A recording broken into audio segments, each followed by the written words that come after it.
Video game adaptations are all the rage at the moment.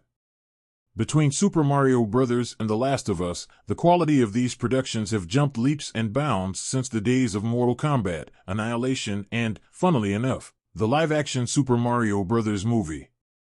One of the more obvious candidates for a big-budget Japanese-helmed adaptation is the Yakuza series. A franchise steeped in rich narrative history, Yakuza first dropped on our consoles back in 2005, and since then, has only grown from strength to strength. For those unaware, the Yakuza series is a crime drama, based in the fictional district of Kamurocho. Our protagonist of the Yakuza / Like a Dragon franchise is Kazuma Kiryu, who fights his way through a variety of different goons, while also becoming embroiled in a big war between different clans. The games serve as a glimpse into the Yakuza and life in Japan in general. While the games can be quite straight and serious with its story, there are wild deviations in tone and style across every game. You can pick up motorbikes to slam around during fights, engage in wacky side quests, go to karaoke, and there are satirical nods to various cultural topics in Japan that make for a rollicking good time. Hot off the heels of Fallout, which is definitely an acquired taste, but one I personally really enjoyed, Like a Dragon, Yakuza is absolutely nothing like the games. This is very much a series that wants to march to the beat of its own drum, but it feels off, like the drummer is a beat behind the rest of the band. It feels jarring and discordant.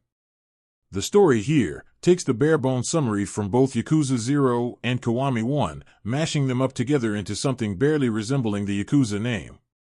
Oh, and stretched thin across two intersecting timelines. The first is in 1995, and the other 2005. In 1995, four friends are eager to escape their restrictive lives in an orphanage. Kazuma is at the heart of this, and he, alongside his friends Yumi, Nishiki, and Miho, dive into the Yakuza-controlled underworld of the Dojima clan. Meanwhile, in 2005, Kazuma is freed from a 10-year prison stint, and the four find that their friendship has deteriorated.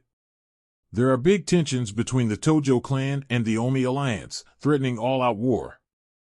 And at the center of this are a strange group of radicals led by the demon of Shinjuku.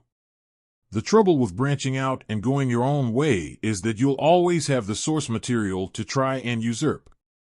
That's not to say it can't happen. Look at The Shining and how successful that film has been.